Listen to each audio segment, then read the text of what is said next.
certains passages de ce programme sont susceptibles de heurter la sensibilité des plus jeunes. Les phénomènes surnaturels qui s'y déroulent continuent de semer l'effroi. Découvrez l'inquiétante maison Joshua Ward, cet endroit que l'on dit hanté par les sorcières de Salem. Pour tous ceux qui travaillent dans cette maison, il n'y a aucun doute. Quelque chose de maléfique rôde entre ces murs. Une famille espagnole a-t-elle été la proie d'une terrifiante entité démoniaque? Retour sur l'affaire de Vallecas, l'histoire d'une séance de spiritisme qui a tourné au cauchemar. Cette famille vit un vrai cauchemar. Leur fille est terrifiée par quelque chose d'invisible et les parents ne savent vraiment plus quoi faire. Surnommé le Yeti en Asie ou encore le Bigfoot sur le continent américain, de nouvelles révélations apporteraient la preuve de l'existence de cette créature légendaire. Pour la première fois, on dispose d'une vidéo de ce qui pourrait être le Yeti américain. Un pilote d'avion australien a-t-il vraiment été enlevé par des extraterrestres? Découvrez l'incroyable disparition de Frédéric Valentich, l'une des plus grandes énigmes de l'histoire de l'aviation. La photo prise le jour et à l'endroit de sa disparition confirmerait la présence d'un ovni. Il était capable de déclencher des pluies totalement surnaturelles.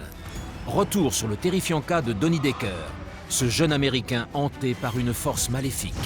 Les témoins racontent avoir vu Donnie Decker léviter à plusieurs mètres du sol.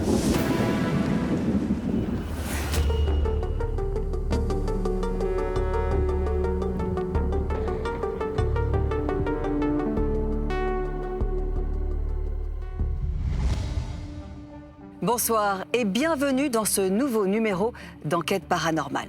La ville de Salem aux États-Unis est mondialement connue pour ses célèbres sorcières.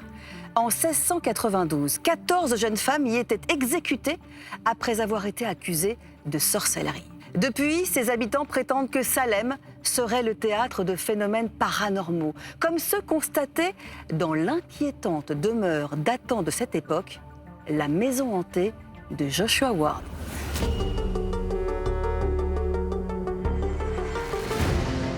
On l'appelle la maison Joshua Ward.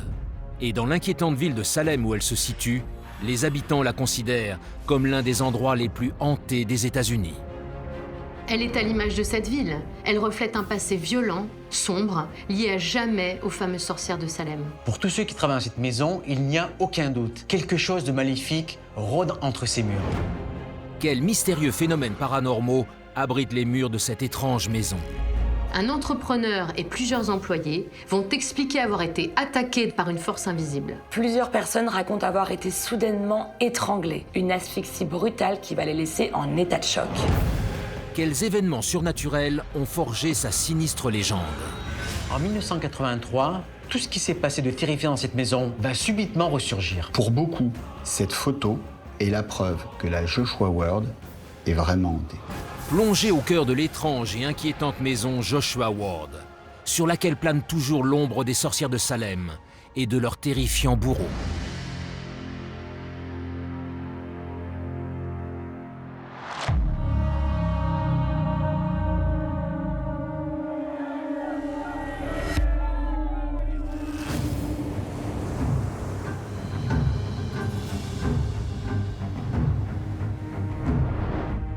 Nous sommes dans la petite ville de Salem, située au nord-est des États-Unis.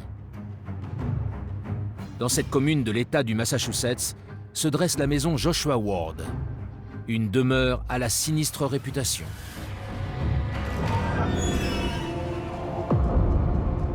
La maison de Joshua Ward tient son nom d'un riche marchand qui l'a fait bâtir en 1784. C'est une grande maison de 3 étages, de style fédéral, et c'est la toute première maison en briques rouges de la ville. Mais si cette maison est connue, c'est surtout parce que les gens en ont peur. À Salem, les habitants prétendent que l'endroit même où cette maison se trouve est imprégné de quelque chose de maléfique. On raconte qu'à cause des événements terrifiants qui se sont passés au XVIIe siècle, cette maison serait hantée. Il faut bien avoir en tête que Salem est associé à l'un des épisodes les plus terrifiants de l'histoire des États-Unis. Cette histoire, elle nous fait remonter à la fin du XVIIe siècle. C'est l'histoire des sorcières de Salem. Au XVIIe siècle, des centaines de personnes ont été accusées de pratiquer la sorcellerie. En octobre 1692, cette ville bascule dans l'horreur. 14 femmes ont été accusées de sorcellerie, d'être des alliés de Satan, et ont été pendues et exécutées dans des conditions mais effroyables. Elles ont été pendues à l'endroit même où la maison de Joshua Ward sera construite 91 ans plus tard. Cette adresse du 148 Washington Street est un endroit maudit pour beaucoup. On raconte que le shérif de l'époque, un certain George Corwin, y avait sa maison. Et on suspectait cet homme de torturer ses prisonniers dans les sous-sols de sa maison. C'est donc un shérif qui avait une réputation de sadisme. C'est un shérif qui va rester dans la mémoire collective à Salem comme le bourreau, comme celui qui prenait un malin plaisir à exécuter ses basses œuvres. On raconte que le fantôme des sorcières qui ont été torturées, mais aussi que le fantôme de leur bourreau entrait cette maison. La maison Joshua Ward est-elle hantée comme les habitants de Salem l'affirment? Si pour beaucoup ces histoires d'entités maléfiques font partie du folklore local, en 1983, un étrange événement va de nouveau semer le doute. Qu'on croit ou non à ces histoires de fantômes et de sorcières, l'histoire horrible de cette ville a attiré des milliers de touristes. On peut imaginer que c'est dans l'intérêt de beaucoup de gens d'entretenir cette peur. Mais en 1983, cette maison va faire parler d'elle suite à un événement assez effrayant. En 1983, la maison Joshua Ward est alors occupée par une agence immobilière. C'est la Carlson Realty. Le bâtiment abrite donc des bureaux et franchement, pour les employés de cette agence, cet endroit est plutôt un endroit comme les autres. Pour eux, toutes ces histoires de fantômes, c'est clairement des ragots. Il y a d'ailleurs une jeune femme que ça fait beaucoup rire, elle s'appelle Dale Levinsky et elle ne va pas rire très longtemps. En 1983, on décide de faire une sorte de promo de l'agence et on décide en particulier de faire une photographie. On va demander à Dale Lewinsky de photographier chacun des employés dans leur bureau. On va donner à Dale Lewinsky un appareil photo Polaroid. Et après avoir pris en photo sa collègue qui s'appelle Julie Tremblay, eh bien Dale Lewinsky va avoir la peur de sa vie. Lorsque la photo sort du Polaroid, elle remarque que ce n'est pas Julie Tremblay qui apparaît sur cette photo. Sur cette photo apparaît une figure absolument effrayante, une longue femme avec une robe grise, avec des cheveux hirsutes et avec un visage dont on distingue à peine les traits. Dale Lewinsky va être littéralement sous le choc quand elle va découvrir la photo. Sur cette photo, c'est la figure d'une sorcière qui apparaît, c'est pas la figure d'une employée d'une agence immobilière. Aussitôt que la photo est rendue publique, tout le monde à Salem ne parle que de ça. On dit que cette silhouette serait celle d'une sorcière tuée en 1692. À Salem, lorsqu'ils voient cette photo, à l'époque se disent « oui, là on tient une preuve d'un phénomène paranormal, on tient une preuve que la Joshua Ward, dont vous le disiez bien, était hantée ».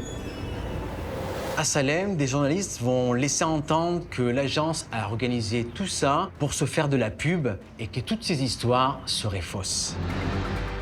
L'étrange photo prise par Dale Lewinsky est-elle la manifestation surnaturelle de l'une des fameuses sorcières pendues en 1692? Ou est-elle le fruit d'un habile trucage, comme certains le pensent encore aujourd'hui? Forcément, les gens se posent des questions. Est-ce que c'est une photo truquée? Est-ce que tout cela est vrai? Et d'ailleurs, cette photo a été expertisée et on sait qu'il n'y a aucun trucage.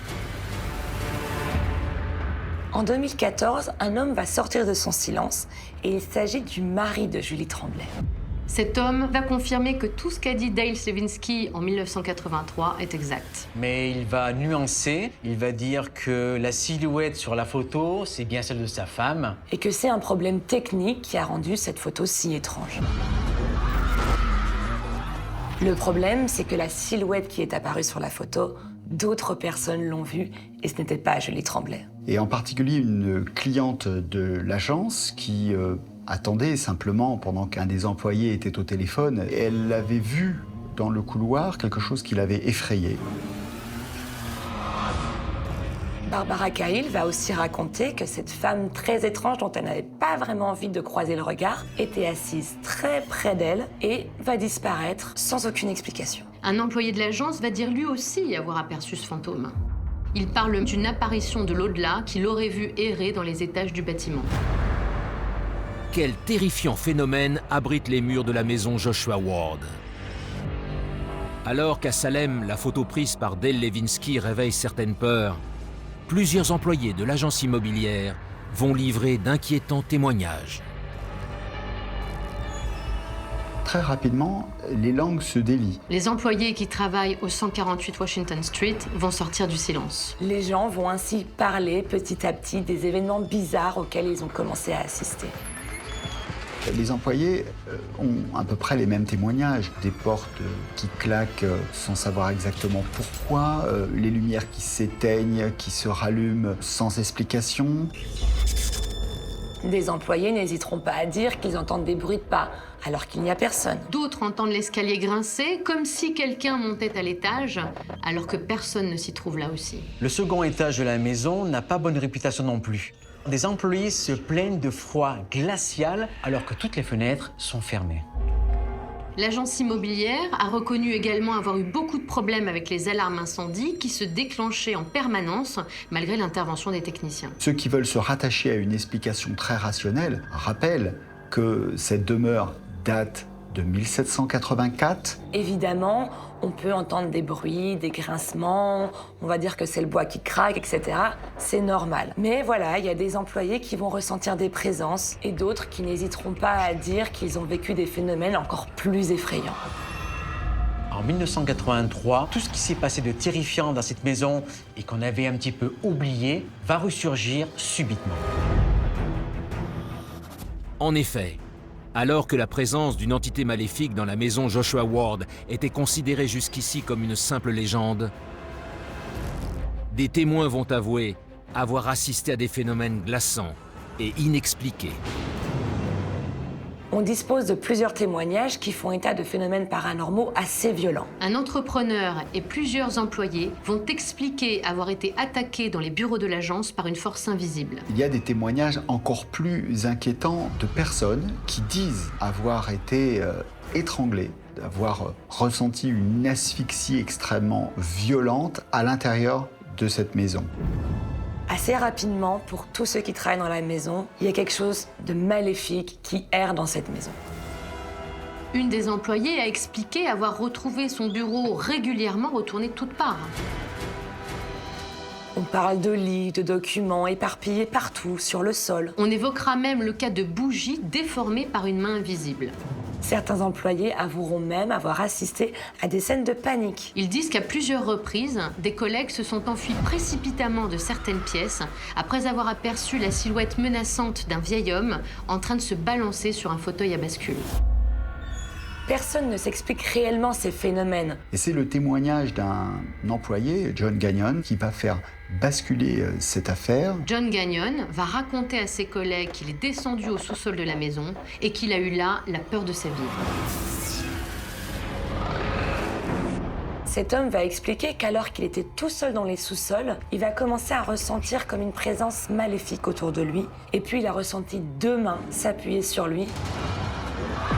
Quand John Gagnon finira par apprendre ce qu'on raconte de ce sous-sol, cela va clairement le terrifier. Charles Carlson, le patron de l'agence, va raconter à ses employés qu'en 1980, alors qu'il signait l'acte d'achat de cette maison, l'ancien propriétaire va lui avouer qu'un corps serait enterré dans les sous-sols de la maison. Ce corps serait celui de George Corwin, le shérif qui a exécuté les sorcières de Salem et qu'on appelait l'étrangleur. Le fantôme qui s'attaquerait aux employés et dont John Gagnon a senti la présence dans le sous-sol serait celui de ce shérif de malheur. À Salem, on prétend que si la maison de Joshua Ward est tellement hantée, c'est qu'elle repose sur les fondations de l'ancienne maison de George Corwin. D'ailleurs, de l'extérieur, on peut même encore voir certaines pierres. Ces pierres auraient emprisonné des énergies particulièrement maléfiques associées aux horreurs qui s'y sont déroulées. Si, à Salem, de nombreux habitants restent convaincus que le fantôme du sinistre George Corwin hante toujours la maison du 148 Washington Street, c'est qu'il serait à l'origine d'une terrible malédiction qui, 327 ans plus tard, plane toujours sur la ville. La rumeur raconte que le squelette même de George Corwin serait toujours enterré dans le sous-sol de la maison, d'où les phénomènes paranormaux. On raconte qu'à sa mort, sa famille n'a pas voulu l'enterrer dans le cimetière de la ville. Ils avaient peur que sa tombe soit profanée. Corwin était l'homme le plus détesté de la ville, donc ils l'ont enterré dans le sous-sol de la maison, à l'endroit même où John Gagnon a ressenti les mains sur ses épaules. Certains spécialistes affirment que si cette maison est hantée encore aujourd'hui, c'est à cause d'une malédiction. C'est une malédiction qui a été proférée par Giles Corey en 1692. Giles Corey, c'est l'homme qui a été assassiné par le shérif de Salem, ce vieil homme de 80 ans. Cet homme aurait lancé avant de mourir une malédiction sur George Corwin et sur toute la ville de Salem. Qu'on croit ou pas à ces histoires de malédiction, le fait est que 4 ans plus tard, George Corwin va mourir d'une crise cardiaque alors qu'il n'a que 30 ans. Et tous les shérifs qui vont lui succéder pendant plusieurs années vont étrangement mourir de la même manière. Le fantôme de George Corwin, condamné à ne jamais trouver le repos, continuerait de s'attaquer régulièrement aux gens présents dans cette maison. Cette maison étrange est considérée comme la plus hantée de Salem. Les gens viennent du monde entier pour visiter Salem, pour visiter la Joshua World. Et pour les guides touristiques, eh bien, c'est absolument certain, il y aurait la présence de ce shérif à l'intérieur des murs de la Joshua World. Alors que l'agence immobilière Carlson Realty a préféré quitter les lieux suite aux phénomènes paranormaux rapportés par ses employés, l'étrange maison Joshua Ward est restée longtemps inoccupée et totalement fermée au public. En 2015, malgré la sinistre réputation de l'endroit, la maison a été transformée en hôtel. Si la direction de l'établissement a autorisé des enquêteurs du paranormal à y avoir accès, elle a refusé que soient rendues publiques leurs conclusions.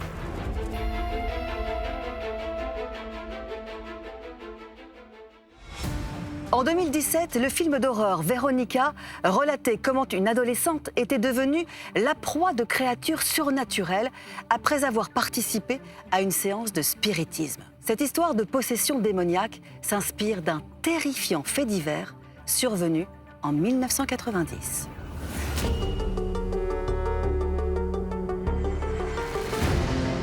En 1992, les journaux télévisés espagnols révèlent l'effroyable histoire d'une famille victime de terrifiants phénomènes paranormaux.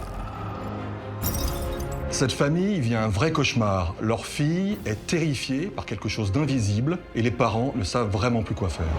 À quel mystérieux événement la famille Gutiérrez, mais aussi les policiers espagnols, disent-ils avoir assisté?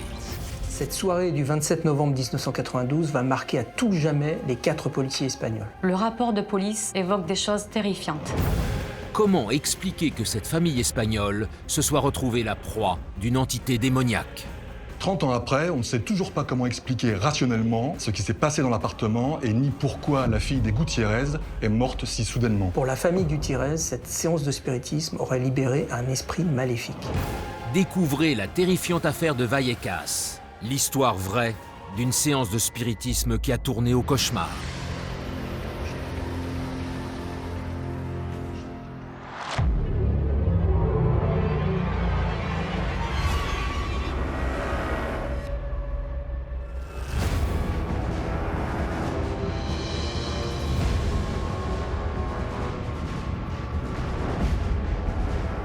Nous sommes en Espagne le 27 novembre 1992. Il est 3h10 du matin et une patrouille de police se rend de toute urgence à Vallecas, un quartier modeste situé au sud-est de Madrid. Cette nuit-là, l'inspecteur José Negri et ses hommes vont vivre la situation la plus terrifiante de toute leur carrière.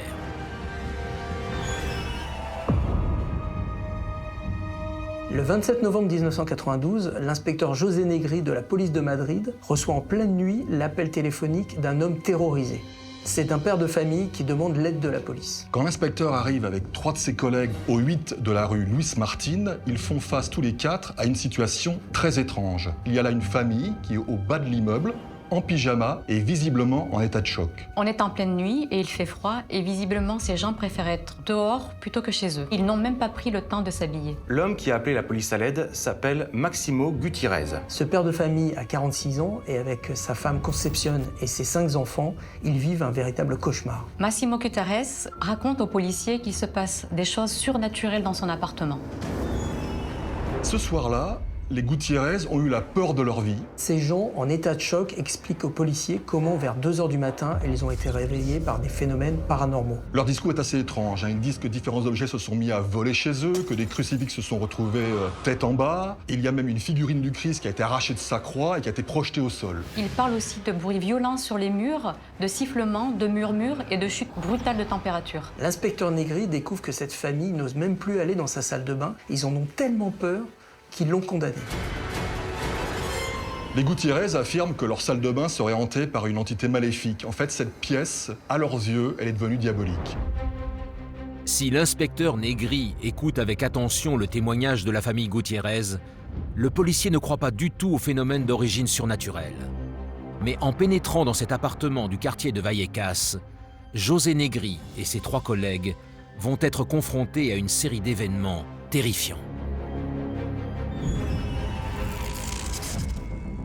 Cette soirée du 27 novembre 92, elle va marquer profondément les 4 policiers espagnols. Ils seront totalement désorientés. Ils seront tellement déstabilisés que seul l'inspecteur Negri acceptera plus tard de parler à la télévision de ce qu'il a vu cette nuit-là. Alors que tout le monde se trouvait dans la salle à manger, les policiers et l'inspecteur Negri racontent avoir vu la porte d'une armoire s'ouvrir sans explication. Ils écrivent dans leur rapport qu'ils ont observé cette porte se mettre à faire des va-et-vient inexpliqués, toute seule, sans raison. Les policiers vérifient le meuble sous toutes les coutures et ils sont obligés de se rendre à l'évidence. Il n'y a aucune intervention humaine, rien qui explique que cette porte s'est mise à s'ouvrir et à se fermer à plusieurs reprises. Quelque chose d'invisible semblait agir sur les objets présents dans cet appartement. Pour les 4 policiers, des événements inexpliqués vont s'enchaîner de façon assez brutale. Ces hommes diront avoir été surpris par une forte détonation et avoir aussi entendu des voix provenant de la terrasse de l'appartement. Les policiers ne trouveront personne sur la terrasse et là encore, ils n'ont aucune explication. Les policiers vont alors se demander si la famille Gutiérez n'a pas de bonnes raisons d'être très inquiète. Parce qu'à l'évidence, il se passe des choses vraiment très étranges. Pour la famille Gutiérez, la source de ces phénomènes, c'est la salle de bain. C'est la pièce maudite, c'est la pièce dans laquelle ils n'osent plus aller depuis des mois et ils disent même qu'elle serait hantée par une présence diabolique. José Negri, l'inspecteur, il se souvient très bien de cette pièce. La famille Gutiérez l'avait condamnée et fermée à clé. Et bien évidemment, il va demander à pouvoir y rentrer. Quand le policier va pénétrer dans cette salle de bain, il dira s'être senti très mal et subitement enveloppé d'un froid glacial. Le rapport de police évoque des choses terrifiantes. José Negri décrit comment il a vu de ses propres yeux des griffures apparaître sur une affiche collée sur une porte. Le policier raconte avoir vu un crucifix retourné à l'envers sur la porte de l'une des chambres. Le Christ avait été arraché de son support en bois et avait été jeté au sol. Donc le policier, il a le réflexe de remettre le Christ sur son support, et de nouveau, le Christ est jeté à terre et 3 traces de griffes apparaissent. Les policiers du commissariat de Vallecas se souviendront longtemps de leur passage dans cet appartement. Ils vont assister à un phénomène surnaturel qui va les obliger à fuir. Le rapport officiel de police mentionne qu'ils ont vu une substance brunâtre apparaître sur le napperon du guéridon. La puanteur qui se dégage de cette espèce de boue est telle que 2 agents de police vont être pris de maux de tête et de nausées, à tel point qu'ils vont perdre progressivement peu à peu la vue. Donc ils sont obligés de quitter les lieux au plus vite. La police va quitter les lieux sans pouvoir rien faire. Comment expliquer les mystérieux phénomènes auxquels la famille Gutiérez, mais aussi les policiers espagnols, ont assisté? Concepción et Maximo Gutiérez révéleront à l'inspecteur Negri l'étrange et terrifiante histoire de leur fille Estefania, dont la mort énigmatique serait liée à ces phénomènes diaboliques. Les Gutiérrez vont révéler avoir perdu 1 an plus tôt une de leurs filles prénommée Estefania. Ils disent qu'elle est morte après avoir été possédée par une entité démoniaque. Estefania Gutiérrez, elle avait 18 ans, c'était une adolescente comme les autres, gaie, insouciante, et durant l'année 90, son comportement va changer de façon très très nette. Lors de crises de rage, elle se met à parler avec une voix qui n'est pas la sienne et elle insulte sa famille et ses proches avec une violence inouïe. La famille explique aussi que Stefania se plaignait de voir des silhouettes sombres dans tout l'appartement. Elle était complètement terrorisée. Estefania Gutiérrez aurait été harcelée par quelque chose d'invisible. Elle se plaignait notamment d'entendre une voix qui répétait son prénom. Elle disait que cette voix n'arrêtait pas de lui dire « Viens avec nous, viens avec nous ». L'une des sœurs qui partage la même chambre qu'Estefania, elle aussi témoigne de choses totalement terrifiantes. Notamment, elle raconte qu'elle a vu sa sœur léviter à quelques centimètres du sol. Cette famille vit un vrai cauchemar. Leur fille est terrifiée par quelque chose d'invisible et les parents ne savent vraiment plus quoi faire. La jeune Estefania Gutiérrez était-elle folle ou possédée par une effrayante entité diabolique? Désespérée, ses parents vont interner leur fille dans une unité psychiatrique. Les médecins vont alors faire face à une situation inexplicable. Au mois de juillet 1991, Estefania va être intégrée dans un service psychiatrique pour y subir des soins. Et dans cet hôpital, il va se passer une chose étrange. Estefania va tomber dans le coma de façon totalement surprenante. Et c'est un coma dont elle ne reviendra jamais. Le 14 août 1991, 1 mois seulement après son admission, Estefania Gutiérrez, 18 ans, meurt brutalement. Les médecins seront incapables de dire à la famille de quoi leur fille est morte. L'autopsie montrera qu'elle a fait un arrêt cardiaque, mais les causes restent inexpliquées. A-t-elle eu peur de quelque chose ou de quelqu'un au point que son cœur est lâché? Le docteur Pedro Cabeza est tellement déstabilisé qu'il écrira dans son rapport que cette mort est inexpliquée. Les parents d'Estefania Gutiérrez sont persuadés que quelque chose de démoniaque a tué leur fille. Ils sont dévastés, mais ils se disent qu'au moins le calvaire de leur fille est terminé. Le problème, c'est que ces inquiétantes silhouettes noires ne vont pas disparaître pour autant. Elles vont continuer à faire partie de l'appartement et à hanter le reste de la famille qui a survécu. Après sa mort, ses parents, tout comme ses frères et sœurs, vont les voir eux aussi. En effet, si le décès d'Estefania Gutiérrez reste une véritable énigme, cette mort tragique va précipiter toute sa famille au cœur d'événements surnaturels effrayants. La mort de cette adolescente ne va pas marquer, malheureusement pour ses parents, la fin de ce cauchemar. Ils vont vivre un enfer. Maximo Gutiérrez va raconter comment lui aussi, il a aperçu, et à plusieurs reprises, les silhouettes noires dont lui parlait sa fille. Il raconte notamment qu'une nuit, une de ces fameuses ombres se tenait au bout de son lit avant de disparaître quand il a rallumé la lumière. Toute la famille dira avoir vu ces ombres se déplacer parfois en rampant dans l'appartement. En plus de ces ombres rampantes, la famille est harcelée par des bruits, des voix, des coups dans le mur, des coups dans le plancher, dans le plafond. Les Gutiérrez vont raconter entendre une voix provenant de la salle de bain qui disait « maman », comme si cette voix les appelait à l'aide. Ces manifestations surnaturelles effrayantes, les Gutiérrez vont tenter de s'en débarrasser avec l'aide de plusieurs médiums. En octobre 1992, 1 mois à peine avant l'intervention de la police, des journalistes d'une célèbre chaîne espagnole étaient venus filmer certains d'entre eux dans cet appartement réputé hanté.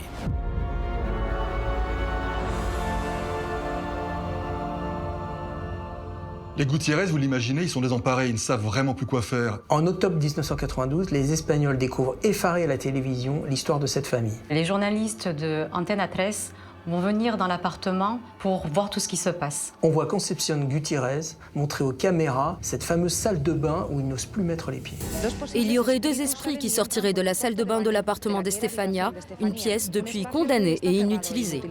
Et bien évidemment, ils vont devenir la proie d'une quantité de charlatans, de pseudo-médiums qui vont venir dans l'appartement pour soi-disant les débarrasser des entités maléfiques qui les hantent. Bien sûr, beaucoup de ces médiums vont en profiter pour se faire de la pub, mais beaucoup vont le payer très cher. ¡Vuelve! ¡Vuelve! ¡Vuelve! Concepción Gutiérrez racontera toujours aux caméras comment l'un d'entre eux a été soulevé en l'air, projeté sur un mur par une force invisible. Le problème, c'est qu'une fois partis, les médiums laissent cette famille seule dans l'appartement où les phénomènes continuent. Ils n'osent pas déménager car ils sont persuadés que les esprits vont les suivre. Quelques jours seulement après l'un des passages de l'équipe de télévision, on est le 1er novembre 1991. Là, la famille va assister à un événement vraiment marquant. Tous les objets vont se mettre à voler, tous. Ce soir-là, ils vont assister à une chose terrible. Une photo d'Estefania prise quelques mois avant sa mort va prendre feu. La photo d'Estefania Gutiérrez va brûler à l'intérieur du cadre. Et le feu va disparaître aussi brutalement qu'il est apparu, laissant la moitié seulement du visage rongé par la flamme. Les phénomènes vont devenir si violents que la famille va décider de fuir son logement et d'appeler à l'aide la police. C'est lors de cette terrifiante nuit du 27 novembre 1992 que l'inspecteur José Negri et ses hommes constateront certains de ces phénomènes inexpliqués. 30 ans après, on ne sait toujours pas comment expliquer de manière rationnelle ce qui s'est passé dans cet appartement, ni pourquoi la fille des Gutiérrez est morte subitement. Si la police et la médecine n'ont pas d'explication, les parents d'Estefania, les Gutiérrez, eux, ils ont cherché à comprendre. Des amis de la jeune fille vont révéler une chose assez troublante. Ils disent avoir participé avec elle à une séance de spiritisme qui s'est très mal terminée. Lors de cette séance, Estefania Gutiérrez aurait utilisé une planche Ouija. La planche Ouija, c'est un instrument qui permet d'entrer en communication avec les morts, avec les esprits. Qu'on y croit ou pas, cette planche, elle a mauvaise réputation. Et dans le cas de cette jeune Espagnole, il y a quelque chose qui, visiblement, s'est mal passé. Cette séance s'est déroulée dans le lycée de la jeune fille, et là, il y a un professeur qui va surgir et interrompre brutalement la séance. Lors de cette interruption, les témoins racontent que la planche Ouija va se briser et qu'une fumée noire va en sortir pour se diriger vers le visage d'Estefania. Pour la famille Gutiérrez, cette séance aurait libéré un esprit maléfique qui aurait pris possession d'Estefania. Et c'est ça qui expliquerait les comportements d'Estefania, sa mort et tous les phénomènes qui se sont déroulés depuis sa mort. On peut penser que cette famille est devenue folle, mais il y a dans ce dossier des éléments objectivement déroutants.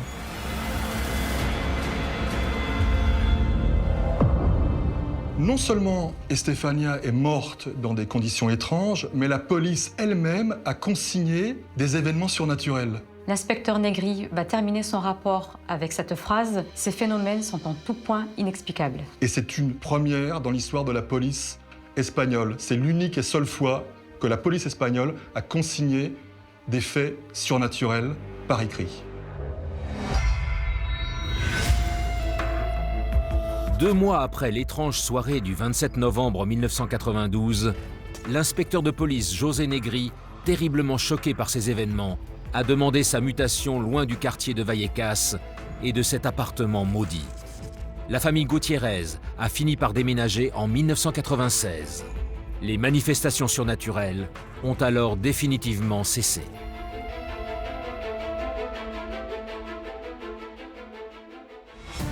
En Russie, on l'appelle le Yéti. Aux États-Unis, on lui a donné le nom de Bigfoot. Depuis toujours, une mystérieuse croyance prétend qu'une créature venue du fin fond des âges se cacherait dans les sombres forêts américaines ou dans l'Himalaya. Légende ou réalité? De nouvelles vidéos troublantes, mais aussi des scientifiques, nous apporteraient aujourd'hui les preuves de son existence.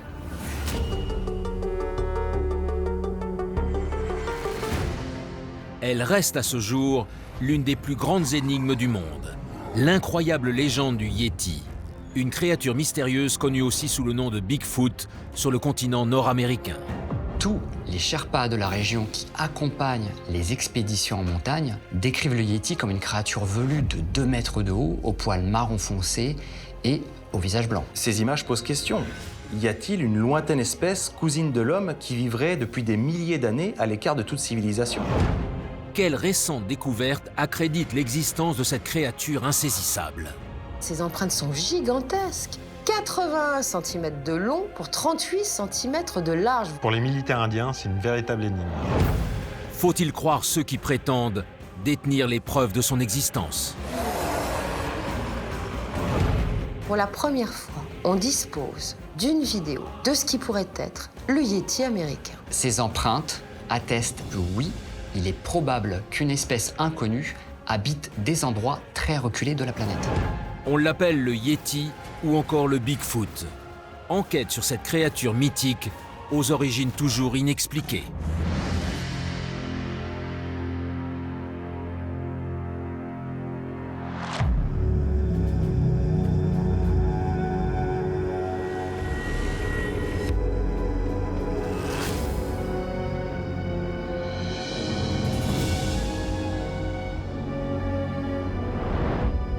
Nous sommes le 15 novembre 2016, en République de Bachkirie, dans le sud-est de la Russie. Cette nuit-là, des jeunes Russes se déplacent en voiture sur une petite route enneigée. Ils n'imaginaient pas que dans cet endroit inhabité allait surgir de l'obscurité une étrange créature.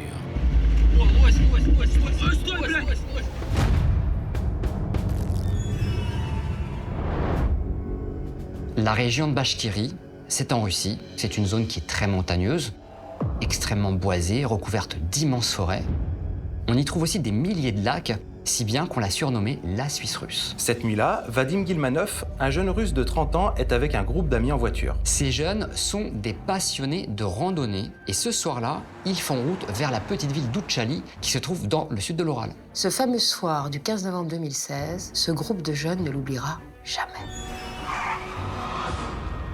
Si on prend au sérieux l'histoire qu'ils vont raconter, eh bien c'est tout simplement parce que l'événement dont ils ont été témoins a été filmé. Il faut savoir qu'en raison de la corruption en Russie, la plupart des gens équipent leurs véhicules de caméras embarquées. Voilà pourquoi le trajet de Vadim Gilmanov et de ses amis est enregistré sur la caméra vidéo. Ces jeunes sont au milieu de nulle part. Et parmi eux, ce soir-là, eh bien, personne ne s'attendait à croiser qui que ce soit sur cette route déserte. Ces jeunes gens vont croiser quelqu'un, ou plutôt quelque chose.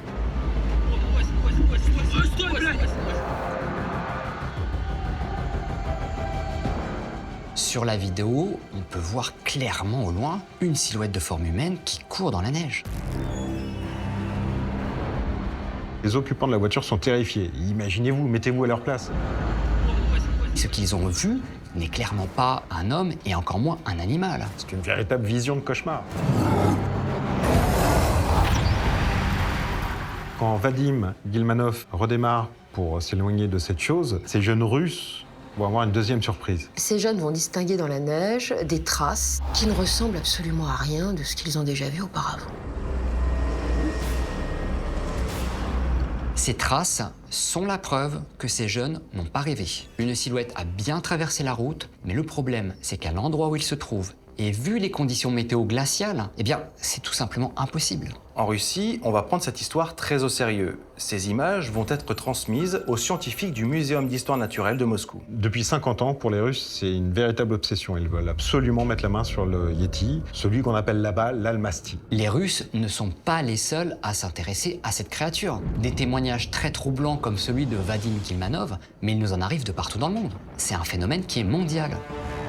L'étrange silhouette observée ce 16 novembre 2016 sur une route déserte de Russie serait-elle la preuve qu'une créature inconnue et insaisissable vit à l'écart de tout contact avec l'homme? En 2001, une étrange vidéo tournée dans les montagnes du nord de la Californie va relancer l'incroyable théorie de l'existence de cette créature que tous aux États-Unis appellent le Bigfoot, le Yéti américain.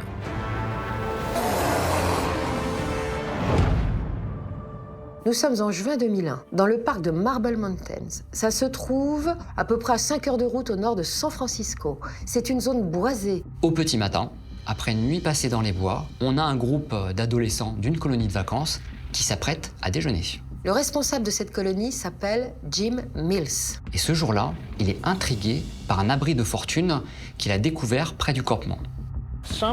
Une espèce de créature a fabriqué une sorte d'abri. Soudain, les adolescents attirent son attention. On dirait qu'il y a une sorte de Bigfoot qui descend là-bas. Regardez comme il est immense. On voit quelque chose bouger sur la colline là-bas. On dirait qu'il nous observe. Sur la vidéo tournée par Jim Mills, on voit clairement une sorte de personnage qui descend, il est assez loin, mais qui descend une colline. Et il se trouve que ce personnage est de très haute taille. La vidéo de Jim Miles va devenir l'une des plus commentées à travers tous les États-Unis. Et sur Internet, elle va être vue 1 500 000 fois. Tout le monde se dit qu'on a la preuve évidente qu'il se cache des créatures tout à fait particulières sur l'ensemble du territoire des États-Unis. Ces images vont contribuer à renforcer la légende du fameux Bigfoot.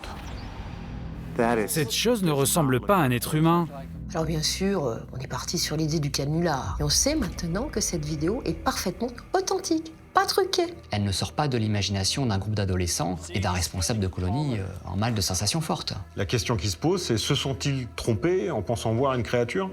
Ses bras descendent même jusqu'en dessous de ses genoux. Si cette vidéo retient autant l'attention des scientifiques, eh bien c'est parce que la taille de cette créature et la longueur de ses bras, qui vont jusqu'aux genoux, ne correspondent pas à un standard humain. Ses bras sont bien trop longs, regardez jusqu'où ses mains arrivent. Cette silhouette, cette créature, se déplace de façon tout à fait particulière et tout à fait inhabituelle. Ça n'est pas du tout le déplacement d'une personne humaine. On se retrouve là, face à une énigme. Les curieuses images tournées par Jim Mills en 2001 dans cette vallée reculée des montagnes californiennes sont-elles la preuve de l'existence de cette mystérieuse créature? Alors que le doute persiste, en 2013, sur le plateau de l'une des plus grandes chaînes de télévision américaines, Melba Ketchum, une scientifique, va faire une incroyable révélation. Le Bigfoot, chose incroyable, existerait vraiment. D'après un groupe de chercheurs, ils auraient même de l'ADN pour le prouver. Nous sommes le 7 octobre 2013 et les Américains qui regardent ce soir-là la chaîne Fox News ne vont pas en croire ni leurs yeux ni leurs oreilles. L'invitée du journal s'appelle Melba Ketchum. C'est une vétérinaire qui est également chercheuse en génétique. Cette scientifique, à la tête d'un laboratoire d'analyse ADN assez réputé aux États-Unis, livre en direct les résultats de ses recherches sur le fameux Bigfoot. Vous savez, la plupart des gens ici ont énormément de doutes à propos du Bigfoot. Et vous, non. Vous savez, je n'y croyais pas non plus quand j'ai commencé mes recherches. J'avais aucune idée de ce que j'allais découvrir. À en croire cette chercheuse en génétique, son laboratoire détient la preuve formelle de l'existence d'une telle créature. Ils sont en possession d'un ADN hybride, moitié humain, moitié d'origine inconnue. Melba Ketchum affirme avoir recueilli des échantillons de poils de cette créature dans le cadre d'un programme lancé en 2012. Inutile de dire que les conclusions de ces recherches vont largement ébranler la communauté scientifique. Cette chercheuse affirme que le Bigfoot est un croisement entre des hominidés et des femelles humaines modernes il y a 15 000 ans. Melba Ketchum va aller encore plus loin. Pour prouver sa découverte, elle livre à la chaîne Fox News des images incroyables. Elle et son équipe ont réussi à filmer cette créature. Ces images ont été tournées en 2012 dans le cœur d'une forêt du Kentucky, dans le nord des États-Unis.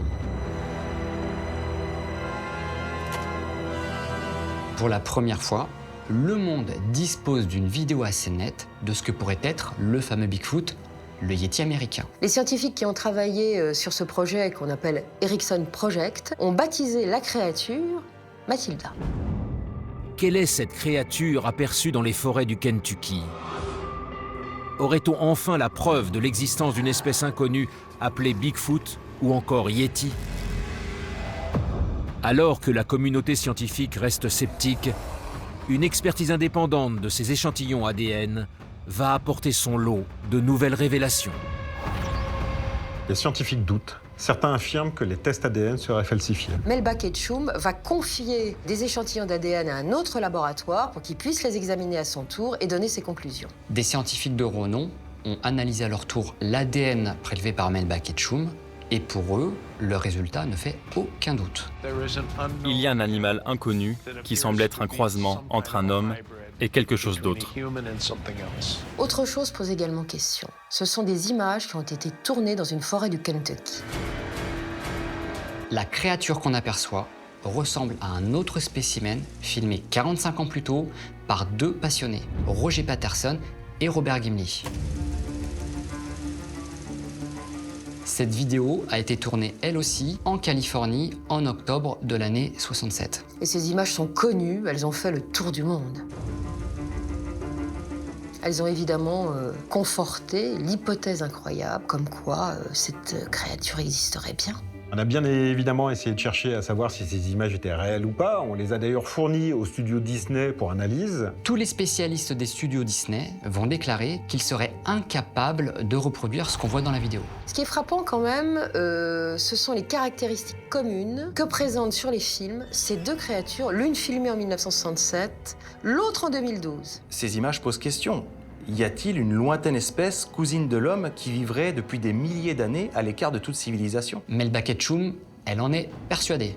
Elle a même demandé officiellement au gouvernement américain d'établir une loi visant à protéger cette espèce. Si pour beaucoup, cette mystérieuse créature relève malgré tout de la légende pure et simple, en avril 2019, au cœur de l'Himalaya, une troublante découverte de l'armée indienne va conforter l'incroyable théorie de l'existence de cette espèce inconnue que tous ici appellent le Yéti.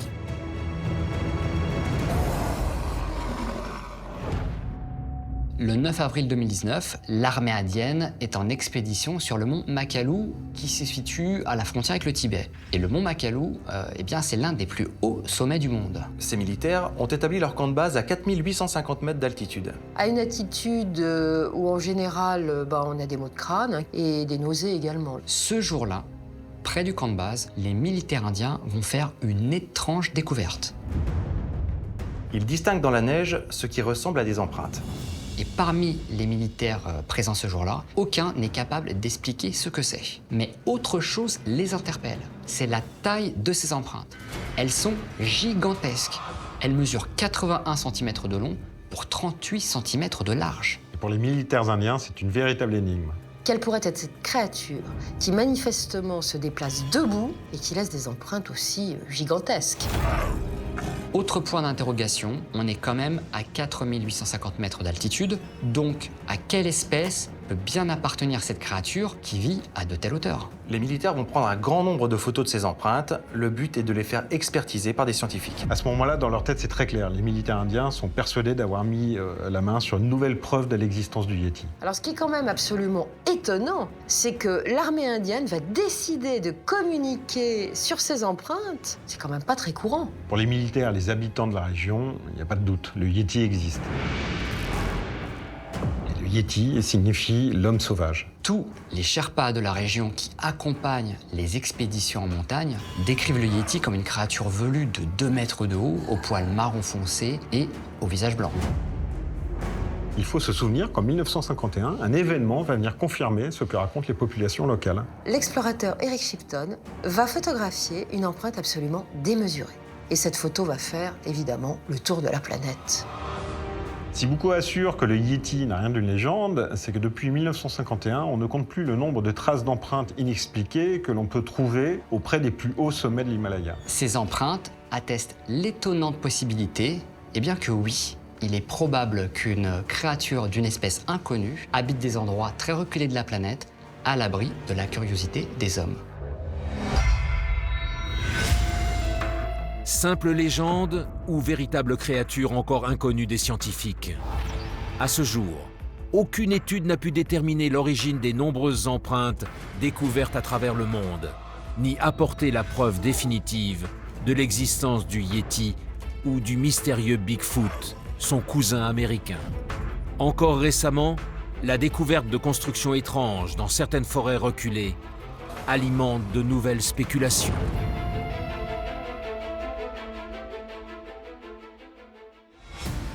En 1978, une tour de contrôle australienne reçoit l'appel d'urgence d'un avion. Le pilote prétend être poursuivi par un objet volant non identifié. Cet appel sera son dernier signe de vie. Disparition inexpliquée, véritable rencontre du troisième type, le père du pilote n'a cessé d'enquêter. Et selon lui, son fils a bien été enlevé par des extraterrestres.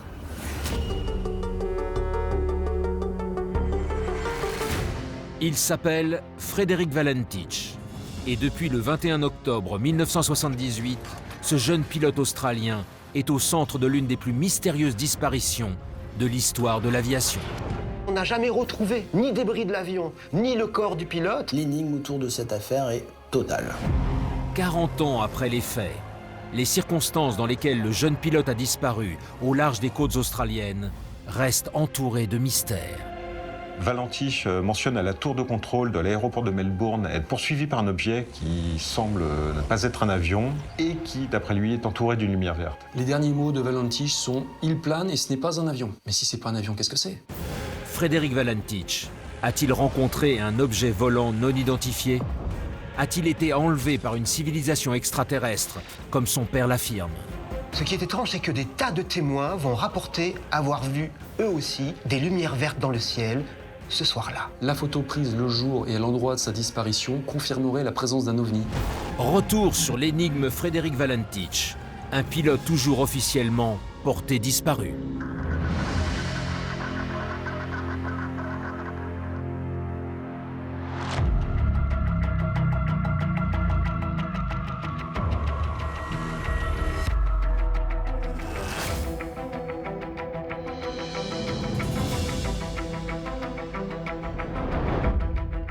Nous sommes le 21 octobre 1978, non loin de Melbourne, au sud-est de l'Australie. Il est 17h20 et un jeune pilote d'à peine 20 ans se présente à l'aéroport de Moorabbin. Il s'appelle Frédéric Valentich et dans quelques heures, il disparaîtra dans des circonstances aussi étranges qu'inexpliquées.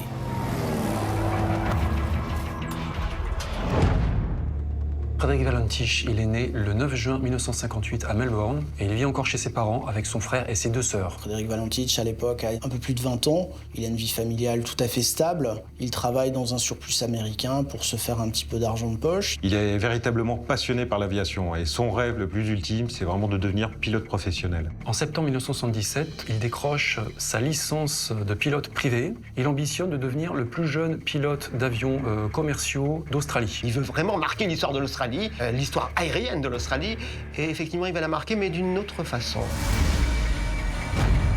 Ce jour-là, Frédéric Valentich dépose son plan de vol. Il envisage de faire un simple aller-retour jusqu'à Kings Island, une petite île située entre l'Australie et la Tasmanie, à 240 km au sud de Melbourne.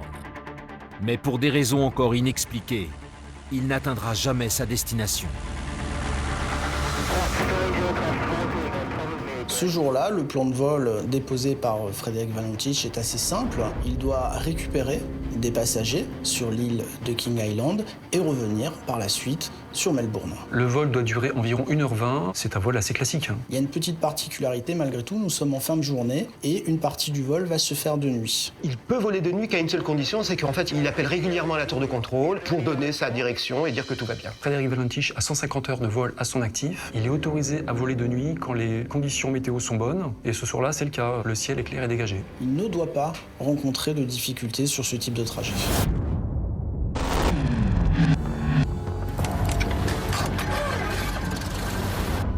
À 18h19, le Cessna dans lequel Frédéric Valentich a pris place décolle pour ce qui s'avère être un simple vol de routine. Mais une demi-heure plus tard, un étrange échange radio s'engage avec Steve Roby, le contrôleur aérien de l'aéroport international de Melbourne.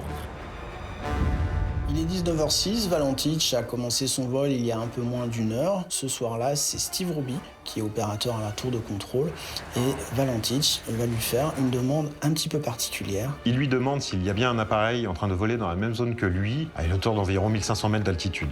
Selon la transcription de la conversation, Valentich pose la question suivante. Ici Delta, Sierra, Juliette, y a-t-il un trafic connu sous 5000 pieds?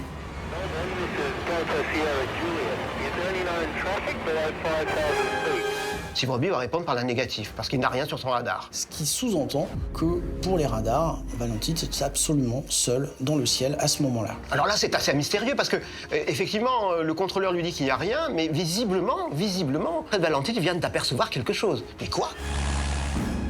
En effet, alors que le contrôleur aérien Steve Roby ne détecte rien sur ses écrans radars, Frédéric Valentich tente d'identifier l'étrange engin auquel il a affaire. Cet incroyable échange sera aussi le dernier signe de vie du pilote avant sa mystérieuse disparition. La transcription que nous possédons dure à peu près 6 minutes. Et effectivement, on sent que Steve Roby est assez désarçonné parce qu'il ne comprend pas. Valentich répète qu'il ne peut pas identifier l'appareil qui semble tourner autour de lui. Il précise que l'appareil vole très très vite. L'engin semble jouer au jeu du chat et la souris avec lui. Valentich est vraiment très perplexe devant les mouvements inhabituels de cet appareil. C'est un comportement absolument anormal et Valentich, petit à petit, devient de plus en plus nerveux. Il a vraiment l'impression d'être pris en chasse par cet engin, cette chose inconnue. Il demande à Steve Robey s'il pourrait pas s'agir peut-être d'un appareil militaire. Mais là, Steve Robey, il sait plus quoi répondre, parce qu'il voit toujours rien d'autre que l'appareil, le Cessna de Valentich sur ses écrans. Et puis surtout, l'objet se rapproche. Et là, il va être capable de le décrire.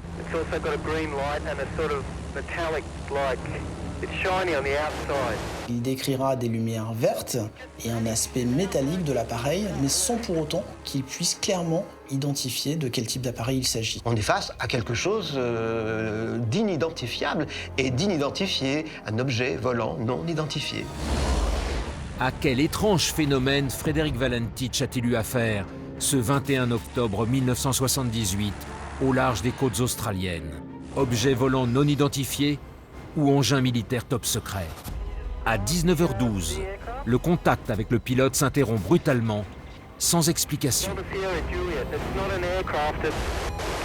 Et là, brusquement, Steve Robey perd le contact avec l'avion de Frédéric Valentich. Les derniers mots de Valentich vont vraiment contribuer à rendre cette affaire extrêmement mystérieuse. Il va dire exactement « It's hovering and it's not an aircraft », c'est-à-dire que ça plane au-dessus de moi et ce n'est pas un avion. Ces mots sont tout à fait intrigants, puisqu'on est en droit de se demander quel type d'appareil peut le survoler, planer, mais ne pas être un avion. Si c'est pas un avion, qu'est-ce que c'est?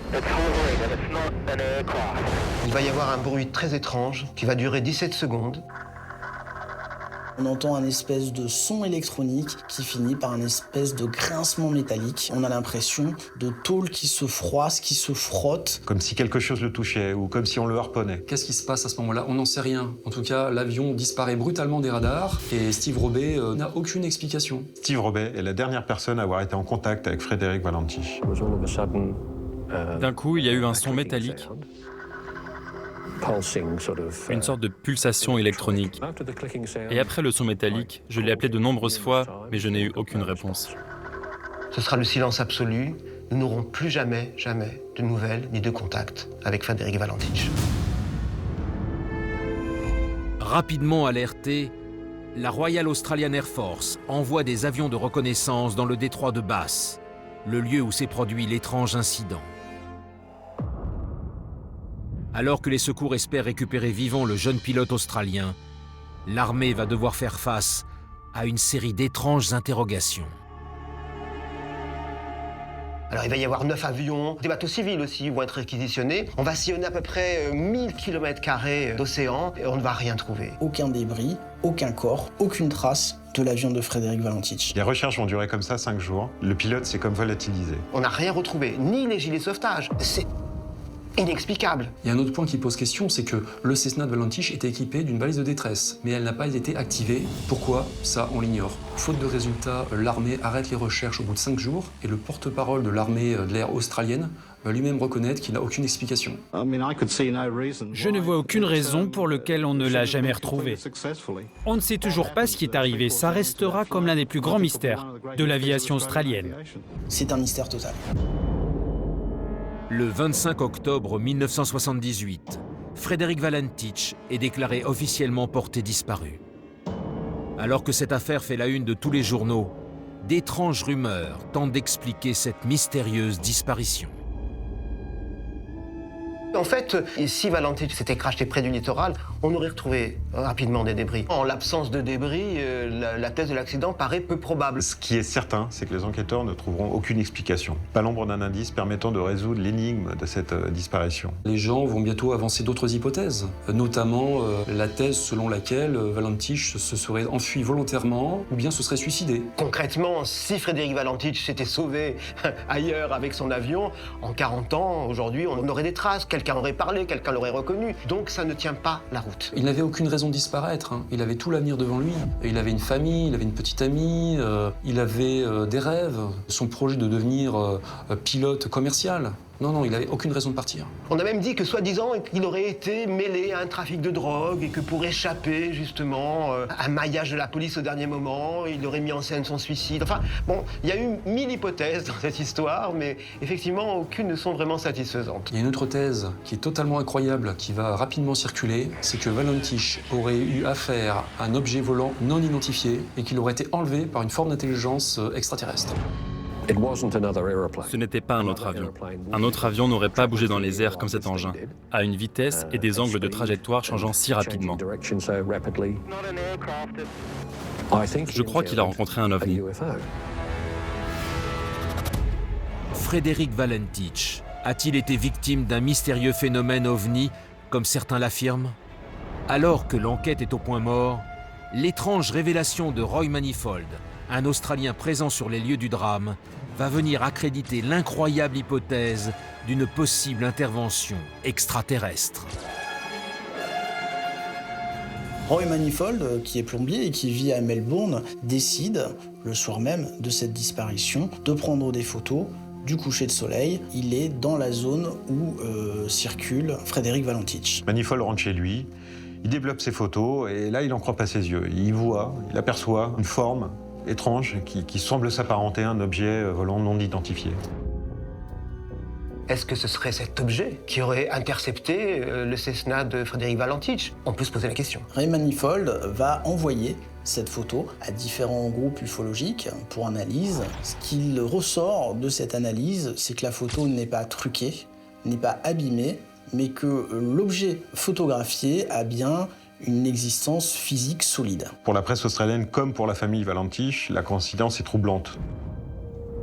La presse s'est emparée de l'affaire, et les journalistes australiens vont même jusqu'à prononcer le mot d'abduction, c'est-à-dire un enlèvement extraterrestre. Le premier convaincu que Valentich a peut-être été enlevé par une forme d'intelligence venue d'ailleurs, c'est son père, Guido Valentich. Tout ce que je peux dire, c'est que si c'est vraiment le fait d'un ovni, ces êtres sont bien plus avancés que nous. Et je ne veux pas croire qu'ils lui ont fait du mal. Jusqu'à sa mort en 2000, il n'a cessé de clamer que son fils était toujours vivant entre les mains d'une civilisation extraterrestre. Si la famille Valentich privilégie l'incroyable thèse d'un enlèvement extraterrestre, c'est qu'elle soupçonne le gouvernement australien de dissimuler certaines informations en sa possession. Dans cette affaire, il y a quand même des éléments qui nous laissent penser qu'on nous cache des choses. Il y a énormément de zones d'ombre. Apprenant l'existence de l'enregistrement de la conversation audio entre Valentich et le contrôleur aérien, la presse australienne va demander au ministère des Transports australien de lui transférer cet enregistrement. Il semblerait en tout cas que l'enregistrement initial ait été effacé. On ne sait pas pourquoi. Il ne reste plus qu'une transcription écrite. On va se rendre compte qu'on n'a que 6 minutes d'échange entre Frédéric Valentich et Steve Roby, alors que visiblement il existerait 19 minutes. Donc il semblerait qu'on ait amputé certains passages de l'échange entre Frédéric Valentich et le contrôleur de la tour. L'effacement de la transcription entre Steve Roby et Frédéric Valentich va très clairement alimenter la thèse que tout n'est pas dit et que l'armée ou l'État veulent cacher des choses. En plus de ça, de nombreux témoignages vont enrichir la thèse de l'enlèvement extraterrestre. En effet, chose troublante, peu après ce funeste 21 octobre 1978, la police de Melbourne fait mention dans ses rapports de l'observation par plusieurs dizaines de témoins d'un curieux phénomène dans le ciel du détroit de Bass. Le détroit de Bass est connu pour être une zone où on observe beaucoup de phénomènes ovnis. Il se trouve que le soir de la disparition de Valentich, de nombreux témoins ont appelé la police après avoir observé une mystérieuse lumière verte dans le ciel. Ce fameux 21 octobre 1978, une mère et ses 2 enfants seront témoins d'un phénomène dans le ciel qu'ils auront du mal à expliquer. Ils penseront au départ à une fusée éclairante. On a jusqu'à 20 témoins ce soir-là, pratiquement dans ces heures-là, qui ont aperçu des objets, dont certains objets ayant une lumière verte. Et ils feront rapidement le rapprochement entre la disparition de Frédéric Valentich et l'observation qu'ils ont pu faire dans le ciel. Ce qui est aussi très très troublant, c'est que l'Air Force va déclarer que le soir de la disparition de Frédéric Valentich, ils ont reçu, eux, 11 appels d'observation d'objets volants non identifiés au-dessus du détroit de Bass. Certains témoins ne vont parler que 20 ans plus tard. Ultime rebondissement de cette étrange affaire, le 11 octobre 2000, le quotidien australien Herald Sun livrait le témoignage saisissant d'un homme présent ce jour-là au Cap Otway. Il serait l'un des derniers témoins à avoir aperçu Frédéric Valentich vivant. En regardant en l'air, j'ai vu cette lumière vert clair, entre 300 et 600 mètres au-dessus de l'avion. Je me suis assis et je l'ai observé pendant quelques secondes. La lumière verte s'est alors approchée de l'avion. Ça, c'est assez courant dans le cadre du phénomène OVNI. Beaucoup de gens tardent à témoigner parce qu'ils ont peur du ridicule ou qu'on ne les croit pas. Ce qui rend crédible finalement ce témoignage, c'est que cet homme ne prétend pas amener des preuves sur l'affaire Valentich, mais il raconte juste ce qu'il a vu à l'époque. La disparition de Frédéric Valentich reste un cas énigmatique de l'ufologie, de par cet entretien absolument exceptionnel avec la tour de contrôle. Aujourd'hui, c'est un cas totalement inexpliqué. Accident, disparition volontaire ou enlèvement extraterrestre. 40 ans après, Frédéric Valentich est toujours considéré comme officiellement porté disparu. Son père, Guido Valentich, s'est éteint en l'an 2000. Il aura espéré jusqu'à la fin le retour de son fils. Seul souvenir de ce mystère toujours inexpliqué, la bouleversante plaque commémorative scellée 2 ans plus tôt près du Cap Otway, là où Frédéric Valentich est entré malgré lui dans l'histoire de l'aviation.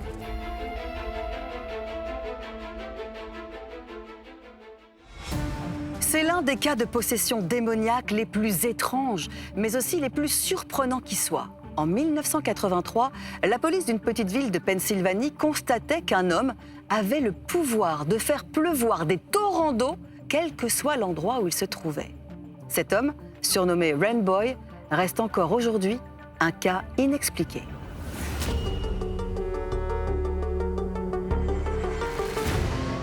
Le 24 février 1983, aux États-Unis, Donnie Decker, un jeune homme de 21 ans, va être la proie d'un phénomène aussi inexplicable que terrifiant. On n'a jamais vu quelqu'un capable d'une telle chose. Quand Donnie Decker entre dans une pièce, il se met littéralement à pleuvoir. À quels événements totalement surnaturels les témoins de l'époque disent-ils avoir assisté? Les témoins racontent avoir vu Donnie Decker léviter à plusieurs mètres du sol. Les policiers en charge de l'affaire sont sidérés, n'en croient pas leurs yeux. Donnie Decker était-il vraiment possédé par des forces diaboliques? Le révérend William Blackburn avouera avoir été terrifié. Et pour lui, il a été en présence du diable. Phénomènes paranormaux encore jamais vus et possession démoniaque. Découvrez l'effrayante histoire de Donnie Decker, le mystérieux faiseur de pluie.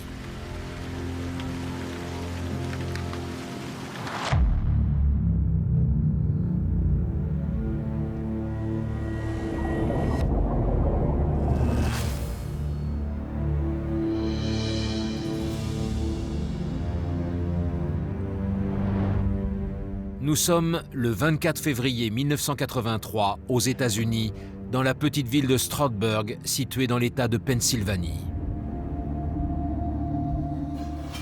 Ce soir-là, Jenny et Bob Kiefer accueillent un vieil ami qui doit rester quelques jours. Mais cette visite va être le point de départ d'un phénomène aussi étrange qu'inexplicable. Alors nous sommes le 24 février 1983 et ce jour-là, Bob et Jenny Kiefer accueillent un certain Donnie Decker. Donnie Decker, c'est un jeune homme, il a 21 ans, c'est le fils d'un couple d'amis. Et ce soir-là, les Kiefer sont très très loin d'imaginer ce qui va se passer. Ce jour-là, Donnie Decker a une permission pour quitter la prison d'État dans laquelle il purge une petite peine pour recel d'objets volés. Et il a quelques jours de liberté conditionnelle pour l'enterrement de son grand-père. Et il va loger pendant quelques jours chez le couple Kiefer. Le couple Kiefer ainsi que Donnie Decker sont en train de dîner ce soir-là, quand ils vont être surpris par une énorme goutte d'eau qui va venir s'écraser sur la table. Et puis une seconde goutte d'eau. Et une troisième. Et c'est progressivement, quasiment une averse qui tombe dans le salon. Très vite, de l'eau sort des murs, du plafond, de partout. Et là, le couple Kieffer réalise qu'en fait, tout leur salon, en quelques minutes, va être complètement inondé. Évidemment, pour le couple, c'est incompréhensible. Ils pensent de suite à une fuite d'eau. Ils vont faire rapidement le tour du propriétaire, mais ils constatent que tout est normal. Naturellement, leur premier réflexe est d'appeler le propriétaire, un certain Ron Van Wy. Quand Ron Van Wy, le propriétaire, arrive sur les lieux, il n'en croit pas ses yeux. Tout le séjour et le salon sont pleins d'eau, c'est une vraie piscine. Évidemment, le propriétaire pense de suite à un problème de plomberie, sauf que Ron Van Wy, qui connaît bien sa maison, sait qu'il n'y a absolument aucune tuyauterie qui passe par le salon. Le plus étrange, c'est que toutes les personnes présentes vont elles aussi faire le tour de la maison et se rendre compte que tout est normal, seul le salon est inondé. En revenant dans le salon, le propriétaire s'aperçoit que des petites gouttes se forment au sol, et plus curieux encore, ces petites gouttes remontent à la verticale jusqu'au plafond. Tout le monde est sidéré. Ce qui se passe dans ce salon est surnaturel. Que se passe-t-il dans la maison des Kieffer? Dépassé par les événements, le couple et le propriétaire décident d'appeler la police. Une décision qui va donner à cette étrange soirée une dimension surnaturelle. Ce soir du 24 février 1983, une patrouille de police qui circule dans le quartier est envoyée au 528 Ann Street et officiellement pour les deux agents, il s'agit d'un simple dégât des eaux. Ce qui est quand même assez curieux, c'est que le propriétaire appelle la police plutôt que les pompiers pour une affaire comme ça. L'arrivée des policiers va ne faire qu'amplifier les choses. Les deux policiers présents ce jour-là s'appellent John Beaujean et Richard Walbert et vont se souvenir toute leur vie de leur intervention. Quand ils arrivent à l'intérieur du salon, ils sont trempés immédiatement. Et quelque chose de vraiment étrange les saisit. Et là, les policiers réalisent qu'il y a vraiment quelque chose d'anormal qui se passe dans cette maison. D'autant plus que seul le salon est inondé, le reste de la maison est parfaitement sec. Et à ce moment précis, tout le monde va assister à une scène qui dépasse l'entendement. Ils diront avoir vu des gouttes d'eau se former devant eux et se déplacer à l'horizontale. En fait, l'eau défie littéralement la gravité. Ils constatent que les gouttes d'eau virevoltent comme des petits avions à l'intérieur de la pièce. Ils expliquent aussi qu'il va y avoir une espèce de nuage qui va se former et qui va se déplacer comme s'il était chassé par un gros coup de vent. Imaginez une minute la tête des policiers et des personnes sur place face à ce phénomène. Comment expliquer qu'il pleuve dans une maison? Comment l'eau peut-elle tout à coup s'affranchir de la gravité? Si personne n'est en mesure d'expliquer ces mystérieux phénomènes, très vite, un nouvel événement surnaturel va désigner Donnie Decker comme le responsable de ces effrayantes manifestations. Ce jour-là, dans la petite maison du 528 Ann Street, tout le monde est désemparé par ces événements. Les deux policiers vont demander à Donnie Decker et à la famille Kieffer de quitter la maison. Et il va se passer une chose curieuse. Lorsque le couple Kieffer et Donnie Decker vont quitter la maison, les agents de police vont constater qu'il va s'arrêter de pleuvoir dans le salon. Donc le phénomène cesse brutalement, mais l'affaire ne va pas s'arrêter là. Les Kieffer et Donnie Decker se sont réfugiés dans la pizzeria juste au coin de la rue, en attendant les conclusions de la police. Cette pizzeria est tenue par une femme très croyante, Pamela Scrofano. Et ce soir-là, elle se rappellera de ce moment comme une rencontre avec le diable.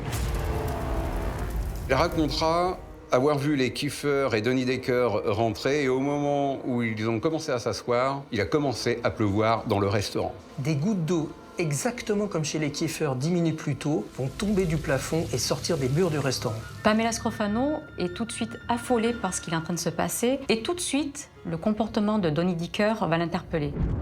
Elle remarque que le jeune homme a un comportement un petit peu étrange. Il semble être en transe. Et donc elle fait le lien entre son attitude et le phénomène paranormal qui se produit à l'intérieur de sa pizzeria. Elle va s'emparer d'un crucifix et elle va le coller sur le torse de Donnie Decker. Et d'ailleurs, ce dernier va ressentir une brûlure au moment où le crucifix va le toucher. Imaginez la tête de tous ces clients dans ce restaurant. Il pleut dans la pièce et voilà que maintenant, la gérante s'en prend à un homme qui semble déjà pas dans son état normal. Cette femme dira être persuadée que ce client était possédé et que cette eau était l'œuvre du diable. À ce moment précis, on nage en plein film d'horreur. Lorsque Pamela Scrofano décide de chasser de son établissement le couple Kiefer et Donnie Decker, la pluie s'arrête à l'intérieur de la pizzeria. Il y a donc un lien établi entre Donnie et son attitude très étrange et le phénomène de pluie. De quel étrange phénomène Donnie Decker est-il la victime? De retour dans la maison du 528 Ann Street, les manifestations paranormales vont prendre une dimension diabolique. Chez les Kiefer, les phénomènes s'étaient arrêtés lorsque Donnie, Bob et Jenny étaient partis pour la pizzeria. Comme tout était revenu à la normale, les policiers aussi avaient quitté les lieux. Et il semble bien que le pauvre Donnie Decker soit l'élément central, l'élément déclencheur de ces manifestations. Donnie Decker ne comprend pas ce qu'il se passe, mais la soirée est loin d'être finie. De retour au domicile, et au moment où Donnie Decker franchit le seuil de la maison, le phénomène se reproduit à nouveau. Il pleut à nouveau dans la maison. Alors, les témoins racontent que le propriétaire, Ron Van Wy, est tellement excédé par cette pluie qui est en train de détruire sa maison qu'il va s'en prendre directement à Donnie Decker. L'agression va avoir pour effet de déclencher des phénomènes quasi diaboliques. Les témoins vont raconter que d'un coup, tout a valsé dans la maison. Dans la cuisine, les casseroles, les poêles et tous les autres objets vont se mettre à vibrer et à se déplacer sans la moindre intervention humaine. Les témoins vont être aussi surpris par une porte qui claque et de la chute brutale de température dans la cuisine. Les Kiefer décriront que l'atmosphère était devenue de plus en plus angoissante à ce moment précis. Et là, les témoins vont raconter une chose aussi extraordinaire que terrifiante, puisque le jeune Donnie Decker va se mettre à léviter au milieu de la cuisine. Et il aurait été ensuite violemment projeté contre le mur. Le niveau d'angoisse va encore franchir un seuil lorsque Donnie va se redresser, les témoins constatent que son corps est couvert de griffures. Alors que quelque chose de démoniaque sème l'effroi dans la petite maison des Kiefer, 3 policiers du commissariat de Stroudsburg, intrigués par ce à quoi ils ont assisté un peu plus tôt, décident de revenir sur les lieux. L'un d'eux s'appelle Bill Davis, et il n'oubliera jamais cette étrange soirée du 24 février 1983. J'ai été policier pendant des années. Je n'ai jamais rien vu de tel. Il y a toujours une explication quand quelque chose arrive. Si tu enquêtes, tu trouves forcément une explication. Dans ce cas-là, il n'y a aucune explication.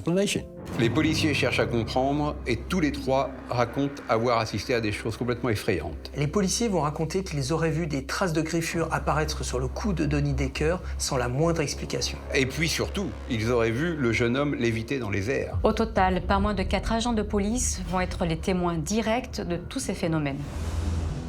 Tandis que les policiers quittent les lieux terrorisés, Ron Van Wy et le couple Kiefer décident de faire appel à une femme pasteur de l'église évangéliste. Ils espèrent mettre fin au phénomène diabolique dont est victime Donnie Decker. Ron Van Wy contacte une femme, une prédicatrice de l'église évangélique, et quand elle va arriver, elle va prendre la décision de pratiquer un exorcisme sur Donnie Decker. C'est la seule solution de résoudre tous les phénomènes paranormaux qui se produisent depuis quelques heures. Ron Van Wy raconte que dès que la prédicatrice s'est mise à prier aux côtés de Donnie Decker, le jeune homme a été pris de terribles convulsions. Donnie Decker ne maîtrise plus son corps, maîtrise plus ses mouvements, il est en transe. C'était terrifiant à voir. Et selon les personnes présentes, plus cette femme prie, plus l'état de Donnie Decker revient à la normale. À la fin de la prière, pour la première fois depuis près de 2 jours, les témoins vont expliquer qu'il s'est arrêté de pleuvoir dans la maison. L'étrange phénomène a disparu. Tandis que Donnie Decker semble délivré de cette terrifiante possession démoniaque, le jeune Américain doit regagner la prison du comté de Monroe, où il purge une peine. Nous sommes le 27 février 1983. Ce jour-là, le diable va s'inviter de nouveau jusque dans la cellule de Donnie Decker. Le matin du 27 février 1983, c'est la fin de la liberté conditionnelle pour Donnie Decker qui doit rejoindre la prison du comté de Monroe. Le soir de son retour, 2 témoins, le chef des gardiens de la prison, David Kinhold, et le révérend Blackburn, vont témoigner eux aussi de choses très étranges. David Kinhold et son équipe de gardiens vont confirmer que la cellule de Donnie Decker va en quelques instants être littéralement envahie par l'eau, ce qui va les obliger même à déplacer son voisin de cellule.